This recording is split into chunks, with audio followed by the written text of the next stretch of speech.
Divyanshi Rossi स्वागत करती हूँ आप सभी का WB हिंदी में और आज के हमारे इस खास कार्यक्रम में जिसका नाम है खबर के परे। प्रधानमंत्री नरेंद्र मोदी 3 दिवसीय अमेरिकी दौरे पर हैं। आज यानी शुक्रवार को उनकी मुलाकात यूएस प्रेसिडेंट जो बाइडेन से होने वाली है। ये पीएम मोदी और बाइडेन की आमने सामने पहली मुलाकात होगी। इससे पहले दोनों ने कई बार फोन पर बातचीत की है।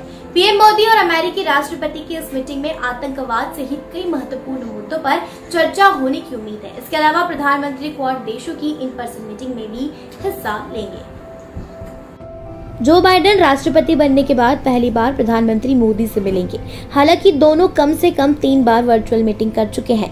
मार्च में क्वाड समिट, अप्रैल में क्लाइमेट चेंज समिट और जून में G7 समिट में दोनों नेताओं ने वर्चुअली हिस्सा लिया था। नवंबर 2020 में जब बाइडेन यूएस प्रेसिडेंट चुने गए थे तब भी दोनों नेताओं के बीच फोन पर बातचीत हुई थी। व्हाइट हाउस में होने वाली पीएम मोदी बाइडेन की पहली मुलाकात के दौरान डिफेंस, आपसी रिश्ते, भारतीयों के वीजा मुद्दे और ट्रेड पर चर्चा होने की संभावना है। कूटनीतिक और रक्षा दोनों के लिए लिहाज से ये सबसे अहम मीटिंग मानी जा रही है। इस दौरान आतंकवाद के साथ अफगानिस्तान के मुद्दे पर भी बात हो सकती है। प्रधानमंत्री के अमेरिका दौरे पर जाने के पहले विदेश सचिव हर्षवर्धन श्रृंगला ने इस बारे में जानकारी दी थी। मीटिंग में भारत अफगानिस्तान को लेकर अपनी चिंताओं से भी बाइडेन प्रशासन को अवगत कराएगा। बाइडेन से मुलाकात के बाद पीएम मोदी क्वाड समिट में हिस्सा लेंगे। इस समिट में ऑस्ट्रेलिया के प्रधानमंत्री स्कॉट मॉरिसन, जापान के प्रधानमंत्री योशिहिदा सुगा के अलावा प्रेसिडेंट जो बाइडेन भी मौजूद रहेंगे। चारों देशों के विदेश मंत्री और NSA भी मीटिंग का हिस्सा बनेंगे। इस मीटिंग में चारों नेता मार्च में हुई वर्चुअल समिट के नतीजे पर बात करने के साथ ही हिंद प्रशांत क्षेत्र के भविष्य के लिए साझा रणनीति पर भी चर्चा करेंगे। इससे पहले 12 मार्च को क्वाड की वर्चुअल बैठक हुई थी। उस बैठक में तय हुए एजेंडे पर इस बार की बैठक में बात होगी। इसके अलावा कोरोना महामारी, जलवायु परिवर्तन, टेक्नोलॉजी, साइबर स्पेस और इंडो पैसिफिक क्षेत्र को मुक्त रखने जैसे मुद्दों पर सहयोग बढ़ाने पर ध्यान केंद्रित किया जाएगा। बता दें कि 12 मार्च को हुई वर्चुअल मीटिंग में चारों देशों ने कोरोना वैक्सीन बनाने के लिए अपने संसाधनों को साझा करने पर सहमति जताई थी। क्वाड यानी क्वाड्रिलेटरल सिक्योरिटी डायलॉग 4 देशों का समूह है। इसमें अमेरिका, ऑस्ट्रेलिया, भारत और जापान शामिल है। क्वाड का आइडिया 2007 में जापानी प्रधानमंत्री शिंजो आबे ने दिया था। शुरुआत के चीन के दबाव के चलते ऑस्ट्रेलिया ग्रुप से बाहर रहा। आखिरकार नवंबर 2017 में चारों देशों का क्वाड ग्रुप बना। इसका उद्देश्य इंडो पैसिफिक के समुद्री रास्तों पर किसी भी देश विदेश रूप से चीन के प्रभुत्व को खत्म करना है। अमेरिकी विदेश मंत्री एंटनी ब्लिंकन ने गुरुवार को कहा कि उनका मानना है कि तालिबान सरकार का समर्थन करने वाले पाकिस्तान, चीन और रूस के साथ बात करके तालिबान पर दबाव डालने को लेकर दुनिया एकजुट है। ब्लिंकन ने गुरुवार को संयुक्त राष्ट्र महासभा से इतर पाकिस्तानी विदेश मंत्री शाह महमूद कुरैशी के साथ बातचीत की। इसके साथ ही सुरक्षा परिषद के स्थायी सदस्यों जिसमें चीन और रूस के मंत्री शामिल है उनसे मुलाकात की। ब्लिंकन ने कहा कि तालिबान का कहना है कि वह वैधता चाहता है, वह अंतर्राष्ट्रीय समुदाय से समर्थन चाहता है, लेकिन अंतर्राष्ट्रीय समुदाय के साथ उसके संबंध उसके द्वारा किए जाने वाले कार्यों से परिभाषित होंगे।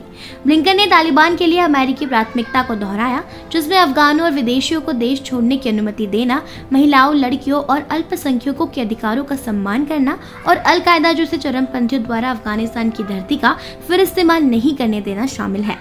गौरतलब है कि अमेरिका ने संयुक्त राष्ट्र सुरक्षा परिषद के स्थायी सदस्यों से अफगानिस्तान पर एकजुट रहने, तालिबान को अपनी प्रतिबद्धताओं के लिए जवाबदेह ठहराने और युद्धग्रस्त देश में मानवीय जरूरतों को पूरा करने के वास्ते धन की उपलब्धता सुनिश्चित करने के लिए मिलकर काम करने का आह्वान किया।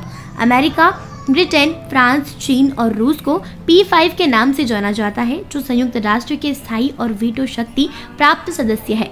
ब्रिटेन की विदेश सचिव लीज ट्रस ने बुधवार को संयुक्त राष्ट्र महासभा के उच्च स्तरीय 76वें सत्र के इतर P5 देशों के विदेश मंत्रियों की बैठक की अध्यक्षता की। इस दौरान संयुक्त राष्ट्र महासचिव एंटोनियो गुतेरेस भी मौजूद रहे।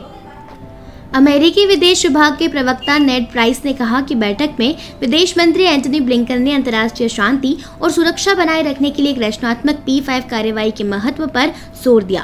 प्राइस ने बयान में कहा कि विदेश मंत्री ने अफगानिस्तान में उभरते मानवीय संकट से निपटने और आर्थिक पतन को रोकने के लिए P5 के समन्वय का आह्वान किया। उन्होंने समावेशी और प्रतिनिधि सरकार के लिए साझा उपेक्षाओं का जिक्र किया। उन्होंने कहा कि मंत्री ने P5 को अफगानिस्तान पर एकजुट रहने, तालिबान को अपने प्रतिबद्धताओं के लिए जवाबदेह ठहराने और मानवीय जरूरतों को पूरा करने के लिए धन की उपलब्धता सुनिश्चित करने के लिए मिलकर काम करने के लिए प्रोत्साहित किया। ईरान के संबंध में ब्लिंकन ने ईरान परमाणु समझौते के अनुपालन पर पारस्परिक वापसी करने और ईरान के साथ सभी चिंताओं को दूर करने के लिए सार्थक कूटनीति के रास्ते को आगे बढ़ाने के मद्देनजर अमेरिका के इरादे को दोहराया। बैठक से पहले संयुक्त राष्ट्र में ब्रिटिश मिशन ने कहा था कि P5 सुरक्षा परिषद की महत्वपूर्ण भूमिका पर चर्चा करेगा, जो कि उन्हें अफगानिस्तान, म्यांमार, यमन और इथियोपिया के टिग्रे क्षेत्र में जारी संघर्ष और संकट की पृष्ठभूमि के बीच अंतर्राष्ट्रीय शांति एवं सुरक्षा बनाए रखने के लिए निभानी है। देश दुनिया की ऐसी खबरों को जानने के लिए देखते रहें SWB हिंदी। चैनल को सब्सक्राइब जरूर करें, वीडियो को लाइक जरूर करें, कमेंट करें, शेयर करें। ये वीडियो देखने के लिए आप सभी का धन्यवाद।